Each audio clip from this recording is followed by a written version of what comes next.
कोथरूडमधील घटनेप्रकरणी प्रकाश आंबेडकरांचा पुणे पोलीस आयुक्तांना फोन, ताबडतोब एफआयआर दाखल करा, अन्यथा सुप्रीम कोर्टाला पत्र लिहावं लागेल. प्रकाश आंबेडकरांचा पुणे पोलिसांना इशारा. मुलींवर हात टाकणाऱ्यांचे हातपाय तोडून त्यांना पोलिसांकडे द्या, मनसे नेते अमित ठाकरेंचं वक्तव्य. यवतमध्ये शांतता भंग करण्याचं काम करणारे सरकारमध्येच कायद्याचे राज्य उलथवून टाकण्यासाठी 2 आमदार बाहेरून आले. पुण्यातल्या यवतमधील राड्यावरून सामनातून सरकारवर निशाणा.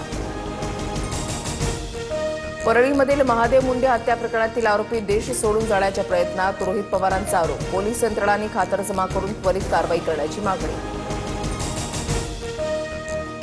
धनंजय मुंडे यांना सरकारी बंगला सोडवेना, मंत्रिपद जाऊन 4.5 महिने झाल्यानंतरही मुंडेंनी सातपुडा हा शासकीय बंगला सोडला नाही. धनंजय मुंडे 42 लाख रुपये दंड भरणार की मुख्यमंत्री दंड माफ करणार, याकडे लक्ष.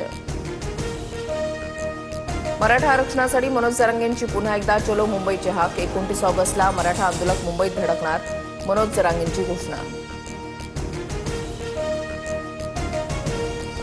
मुख्यमंत्री देवेंद्र फडणवीस आज मंत्रालयामध्ये विविध विषयांवर बैठका घेणार. मुख्यमंत्र्यांकडून विविध विभागांचा आढावा घेण्यात येणार. भाजपच्या वतीनं आज मुंबईमध्ये वसंत स्मृती कार्यालयामध्ये बैठकीचं आयोजन. मुंबईतील सर्व कमिट्यांची बैठक. पालिका निवडणुकीच्या पार्श्वभूमीवर दिवसभर बैठकांचं सत्र चालणार.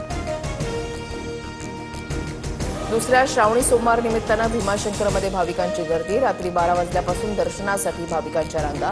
दर्शन रांगेत बसण्याची व्यवस्था नसल्यानं भाविकांची गैरसोय.